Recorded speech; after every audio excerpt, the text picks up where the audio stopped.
하계 부흥성회가 있습니다.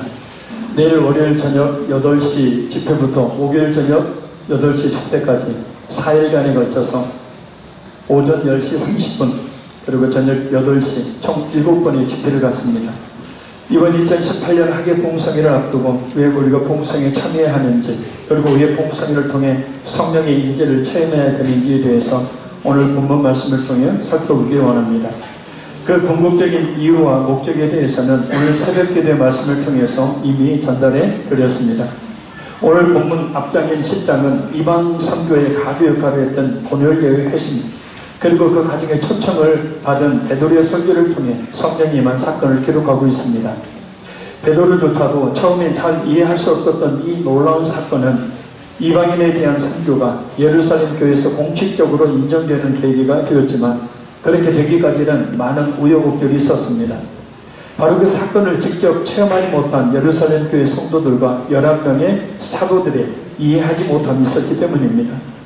예수를 믿어 성령을 받았어도 바뀌지 않았던 뿌리 깊은 유대주의적 편견이 자리 잡고 있었기 때문입니다.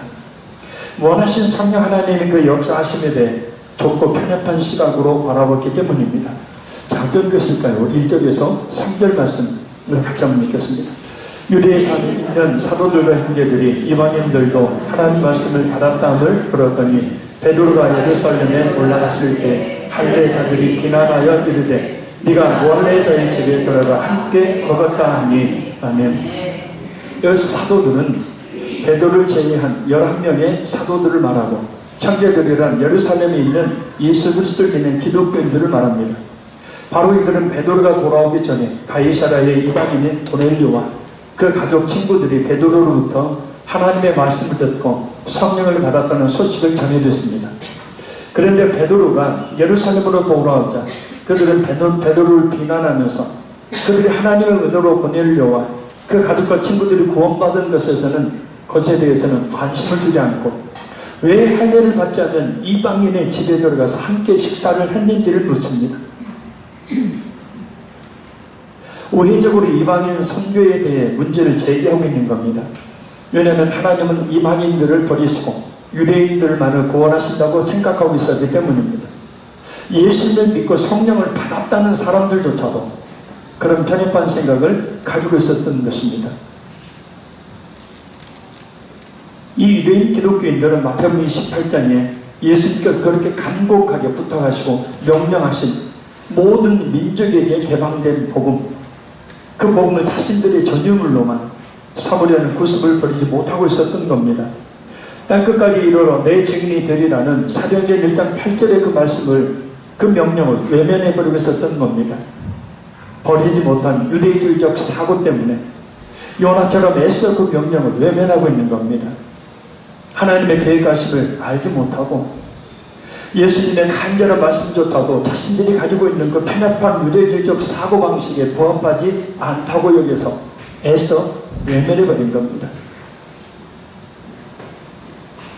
예수님의 명령보다 지금 현재 자신들의 전통이나 관습이 더 중요합니다. 하나님의 말씀보다, 성령님의 역사하심보다 내 생각, 내가 가지고 있는 신앙에 대한 고정관념이 먼저입니다.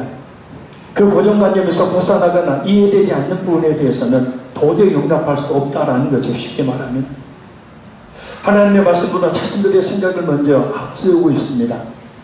이사야 55장 8절 9절 말씀입니다.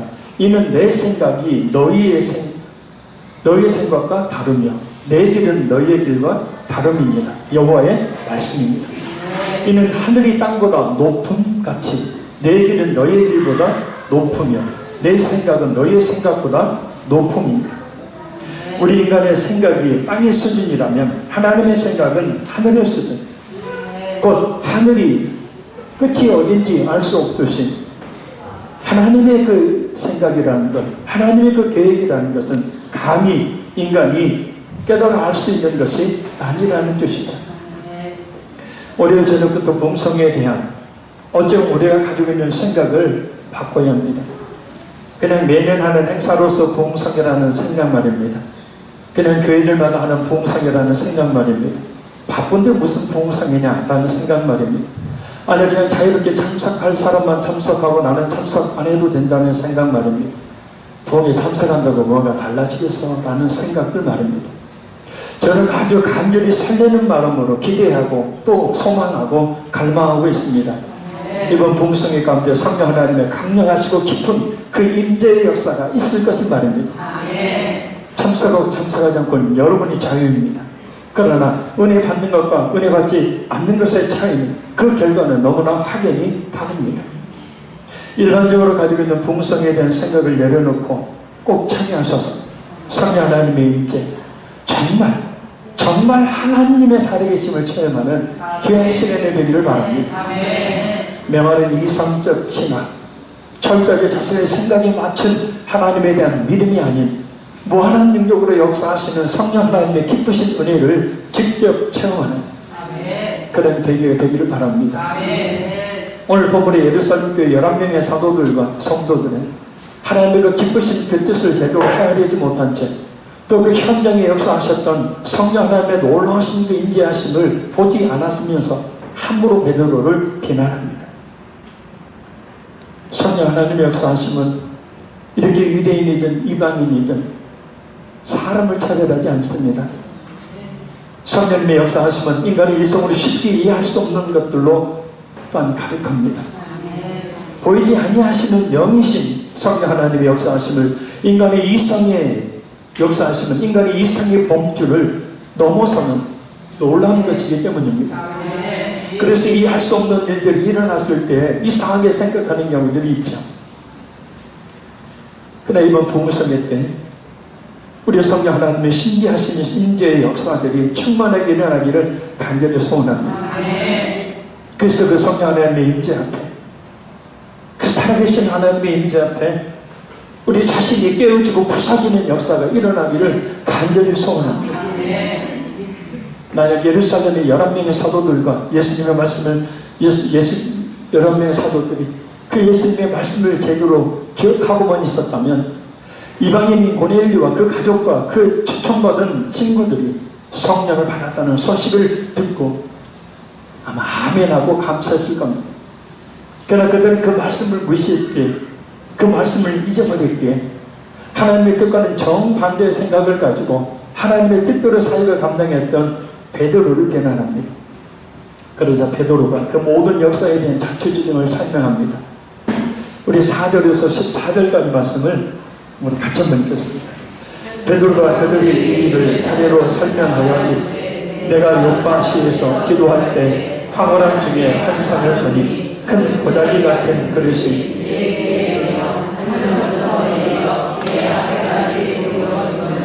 이것을 주목하여 보니 땅에 네발 가진 것과 들짐승과 기는 것과 공중에 나는 것들이 보이더라. 또 들으니 소리에서 내게 이르되 베드로야 일어나 잡아먹으라 하거늘 내가 이르되 주님 그럴 수 없나이다. 속되거나 깨끗하지 아니한 것은 결코 내 입에 들어갈 일이 없나이다 하니 또 하늘로부터 두 번째 소리에서 내게 이르되 하나님이 깨끗하게 하신 것을 네가 속되다고 하지 말라 하더라. 이런 일이 3번 있은 후에 모든 것이 다시 하늘로 끌려 올라가더라.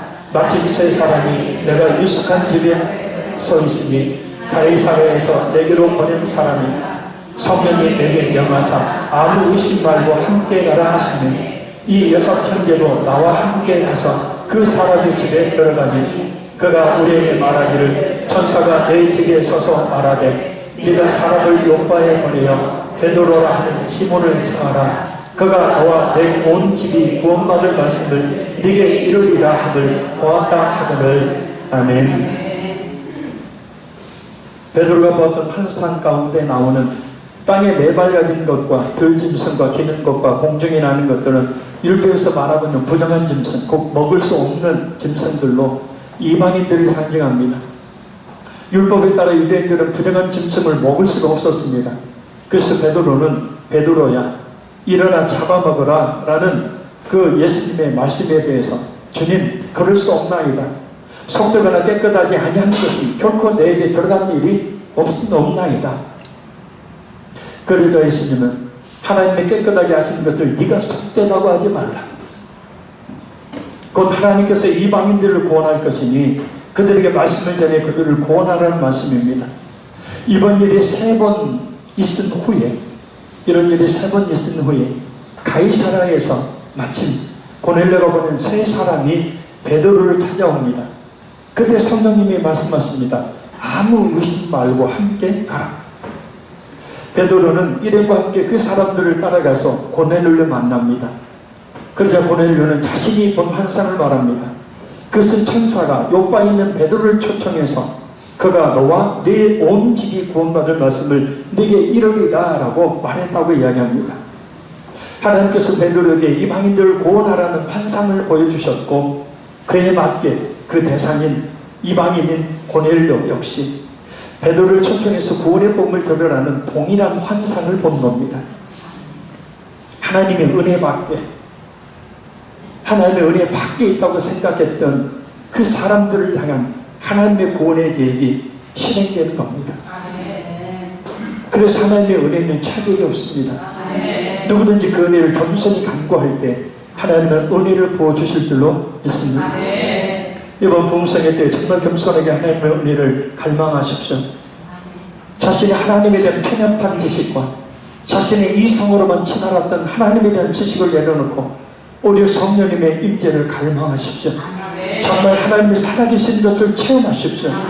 그래서 미지근한 신앙이 아닌 그저 그런 종교 생활이 아닌 정말 뜨거운 신앙, 정말 하나님을 체험한 확실한 신앙을 갖는 계기로 삼으십시오. 정말 요즘 많은 교인들이 형식적이며 이성적이며 자존심과 체면을 내세우며 자신의 지위와 위치를 내세우는 경건의 모양은 있으나 경건의 능력은 없는 그런 신앙생활을 하는 모습들이 많습니다. 하나님을 만난 체험이 없는 신앙생활 말이에요. 그래서 뜨거운 신앙생활을 하지 못하고 변화가 일어나지 못하며 구원의 확신 가운데 있지 못합니다. 성령 하나님의 임재를 정말 체험하는 그런 신앙이 되어야 합니다. 정말 살아있는 믿음 가져야 합니다.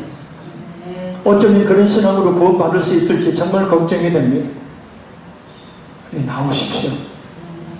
아무리 바쁘더라도 시간을 내어서라도 달려 나오시기 바랍니다. 하나님께서 주시기로 작정한 은혜가 있으니 말입니다. 우리 15절 16절 말씀 읽겠습니다. 내가 말을 시작할 때 성령이 그들에게 일하시기를 처음 우리에게 하신 것과 같이 하느니라. 내가 주의 말씀에 요한은 물로 세례를 베풀었으나 너희는 성령으로 세례를 받으리라 하신 것이 생각나노라. 아멘. 베드로가 예수님의 복음을 증거할 때 성령 하나님께서 고넬료와 그 가족들과 그 초청한 사람들에게 임합니다. 그 임하심은 처음 우리에게 하신 것과 같이 하는지라. 이 말씀 통해서 보면 오순절 성령 강림 사건과 같은 임하심임을 볼 수 있습니다. 사도행전 2장 2절 4절에 말씀하고 있는 것처럼 하늘부터 급하고 강한 바람 같은 소리로 성령께서 임하시고 각 사람의 머리 위에 혀 모양의 불로 임하십니다. 그래서 그들은 성령 충만을 받고 성령의 말하게 하심을 따라 방언을 하기 시작합니다. 그때 베드로의 뇌리를 식히는 것이 있었더니 바로 예수님의 말씀이 요한은 물로 세례를 베풀었으나 너희는 성령으로 세례를 받으리라. 성령 세례란 성령 받음을 말합니다. 그런데 굳이 성령 세례를 말씀하시는 것은 요한의 세례와 비교하기 위해서입니다. 세례 요한의 세례는 회개하기 위한, 그래서 예수님을 영접하도록 하기 위한 그런 세례였지만 성령 세례는 성령의 임하심으로 성령을 받은 사람들이 회개함으로 그 모든 죄를 깨끗하게 씻음받기 때문입니다. 성령이 임하면 가장 먼저 나타나는 현상이 바로 회개이죠. 그래서 성령이 임하면 모든 죄를 깨끗이 씻음받기에 그 사람이 거룩해지는 것이고 그 사람이 변화되는 것입니다. 아, 과연 예수 믿는 사람이다 라는 모습이 확연하게 그 사람에게 드러나게 되는 겁니다. 우리가 모델로 삼아야 돼. 간절히 바라고 또 바라야 돼. 성령님의 역사하심에 대한 이야기 하나를 소개합니다. 바로 1907년 2월 10일 주일날 평양 남사년 교회에 있었던 성령님의 역사하심에 대한 기록입니다. 간단한 설교 후 교회 일에 열심히 한 젊은이가 갑자기 일어서더니 자신의 죄를 고백하고는 마룻바닥에 엎드려져서는 하나님의 자비를 부르짖는 것이었다. 그런 행연할 수 없는 장면이 잇따랐다. 교회 모든 남자들이 마치 벼락을 맞은 것처럼 바닥에 쓰러졌다. 존스 선교사가 기록한 대로 이 같은 종류의 회개 장면이 매일 반복되었다.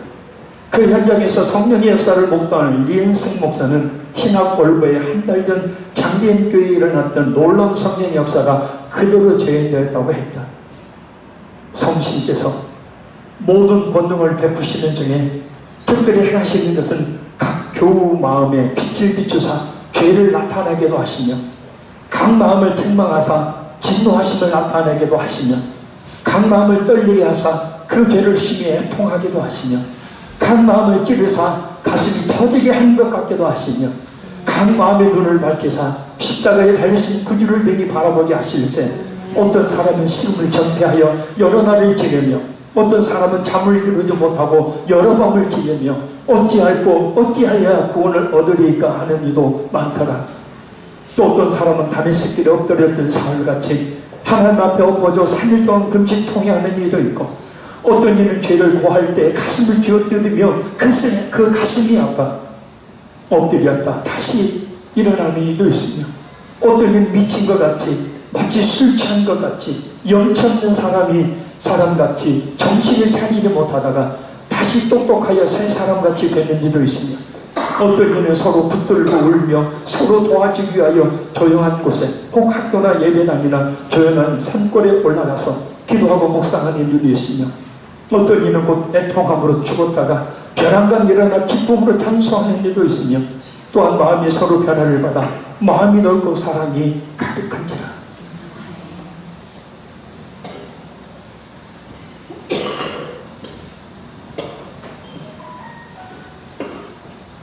이성적으로 보면 도저히 할 수 없는 성령의 역사 앞에 특별히 남자 성도들이 벼락을 맞은 듯이 쓰러졌다.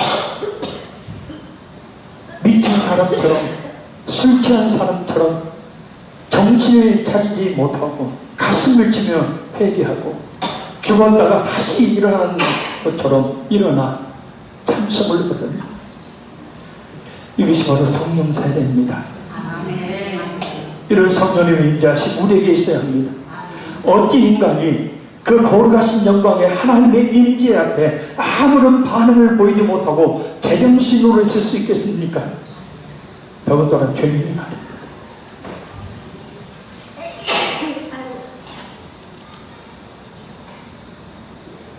성령 하나님의 강력하신 임재하심이 이번 복음성의 가운데 있어서 정말 구원받는 은혜, 정말 하나님의 은혜를 체험하는, 하나님을 만나는 역사들로 충만하길 간절히 소원합니다.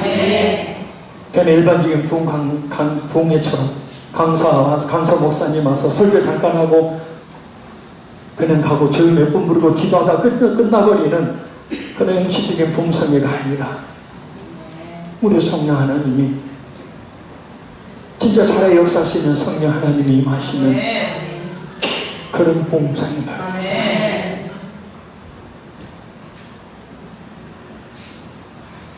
그러니 또한 오늘 본문의 고넬료처럼 주의 은혜를 사모하는 갈급한 심령들,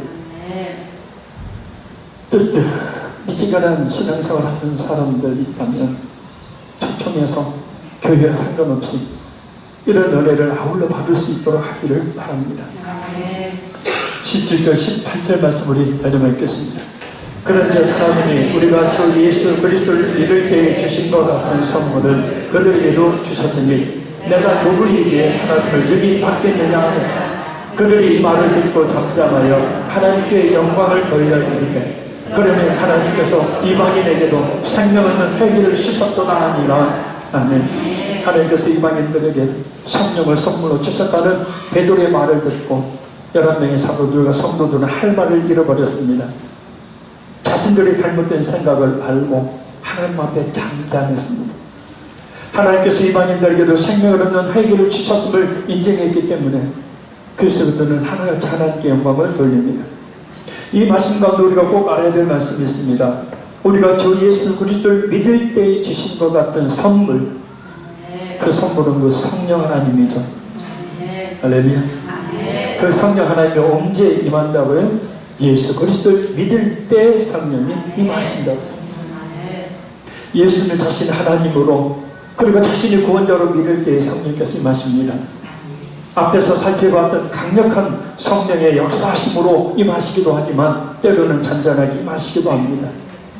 중요한 것은 정말 진실하게 예수님을 믿어야 성령님께서 임하시고 그래야 정말 구원을 받는다는 겁니다.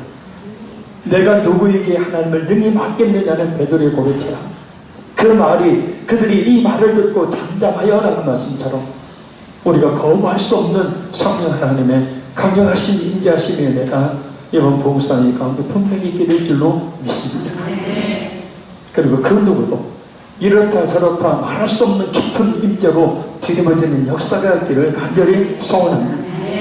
성령 받지 않는 사람들이 이런저런 말을 하는 것이지, 정말 성령을 받는 성도, 정말 하나님의 임재를 체험한 성도는 감사할 뿐 아무런 말을 할 수가 없기 때문입니다. 우리 이 시간 올 봄에 있었던 인도 총선 집회 때 있었던 성령님의 역사하시는 영상을 다시 한번 보도록 하겠습니다. 이런 성령님의 역사하심, 아니 그보다 더 강력한 성령님의 임재가 이번 봉성의 가운데 있어서 하나님을 정말 체험한 확실한 그리스도인들 거두는 역사가 있기를 간절히 소원합니다. 불을 모두 꺼주시고 앞에 동영상을 전원해 주시기 바랍니다. 뒤에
눕기 싫어합니다.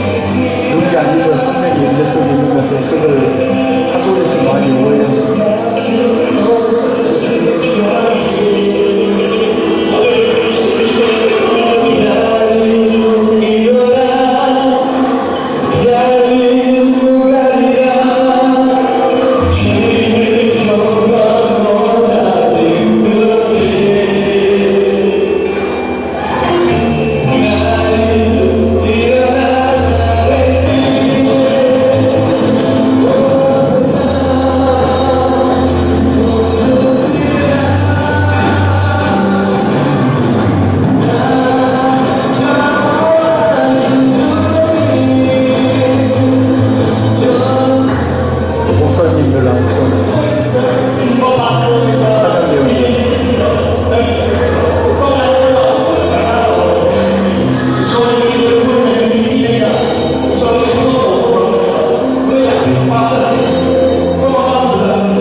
불 켜주시고.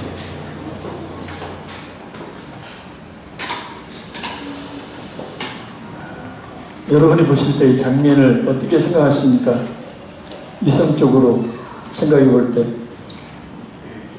이상한 거 아니야?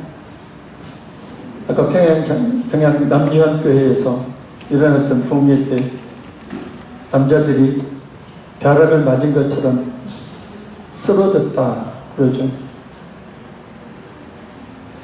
바닥에 이렇게 누워있는 게 아이고 내 체면에 내가 장로인데 내 권사인데 아이고 내가 사회적 지위가 있는데 바닥에서 누워있으면 되겠어? 역시 그 집회 현장에서 똑같았습니다. 하나님의 은혜를 갈망하는 사람들은 앞으로 나와서 한 번이라도 더 기도를 받으려고 했지만 최면을 생각하고 위선적인 신앙을 가지고 있는 사람들은 저 뒷자리에서 오라고 외쳐도 오지를 않고 있었습니다. 하나님의 임재 앞에 우리 신앙이, 내 신앙이 뜬구름식의 신앙생활은 아닙니다. 진짜 하나님 앞에 임재 앞에, 진짜 거룩하신 영이신 하나님의 임재 앞에 진짜 서봤다면 정신을 잃고 미친 듯이 술에 취한 듯이 고목나무 쓰러질 듯 그 하나님 앞에 쓰러져 엎드려 통회하고 작업하며 회개해서 진짜 리얼 크리스찬으로 거듭나는 역사가 있게 되어집니다. 결론적으로 말씀드립니다. 성령님 임재하심은 우리의 생각을, 우리 이성을 초월합니다. 원하신 성령 하나님의 임재하심이 늘 충만하게 우리 가운데 있어서 정말 살아있는 믿음, 정말 구원받을 믿음의 사람들이 되기를 간절히 소원합니다.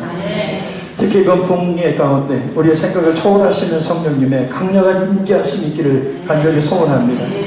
갈급함을 가지고 모두 참여하십시오. 정말 하나님의 살아계심을 체험하는 봉성이 되기를 간절히 소원합니다. 그래서 은혜를 사모했던 1900년 초반 당시의 성도들은 모든 일을 뒤로하고 일주일, 아니 한 달 먹을 양식을 준비해서 교회당으로 모여들었다고 합니다. 저는 늘 이런 생각으로 설교하고 목회합니다. 마지막 설교다. 이번 부흥집회 역시도 저나 손정숙 변호사님이나 생명 걸고 마지막이다 생각하고 여러분들이 하나님을 만나도록 하는 일에 있어서 목숨 걸고 최선을 다할 겁니다. 일반적인 그런 부흥성회를 생각하지 마시고 진짜 하나님의 임재를 갈망하며 하나님의 임재를 경험하는 그런 부흥성 소리가 바뀌고 세워지고 우리 영혼이 잘 돼서 범사가 잘 되는 그런 역사가 있는 성회가 되기를 간절히 소원합니다. 기도하겠습니다. 살아계신 아버지 하나님, 늘 성령 하나님의 임재를 체험하며 또 경험하는 은혜가 있게 도와주시기를 간절히 원합니다. 우리의 극단적인 이성적인 그런 생각으로 모든 것을 판단하고 잘못되었다 이해할 것이 아니라 11명의 사도와 많은 성도들의 성령의 역사하심 속에 잠잠하게 또 그를 인정하며 하나님께 찬송을 드린 것 같이 이번 부흥성회 가운데 우리 성령님 강력하게 임재해 주셔서 참여 모든 성도들에게 그 은혜를 베풀어 주옵시고 그 은혜를 받아 감사하며 감격하며 주님께 영광을 돌리는 찬양을 드리는 우리 모든 성도들에게 도와주시길 간절히 원합니다. 주여 간절히 우리를 사모하는 갈급한 심령을 우리에게 더하여 주옵소서. 이사오며 예수님 이름으로 기도합나이다. 아멘. 우리 자리에서 일어서 주시기 바랍니다.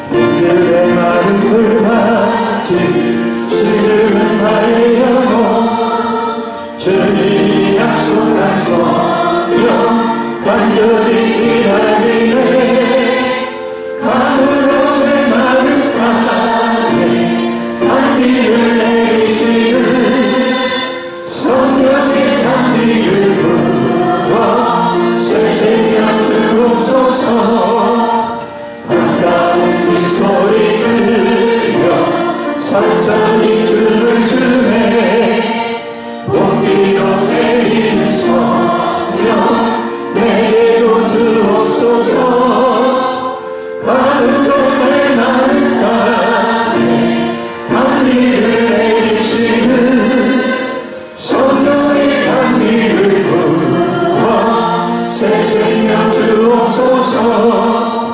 달달한 돌을 내려 조물이 구성하니 밝은 내 심령 위에 성령을 부으소서 가물어 내 나를 향해 하늘을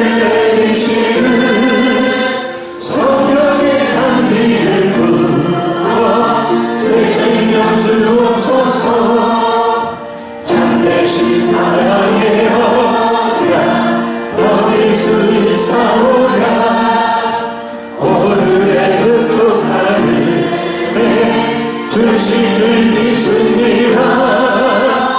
감으로 행하는 땅에 한비를 내리시는 성령의 한비를 부어 새 생명 주옵소서.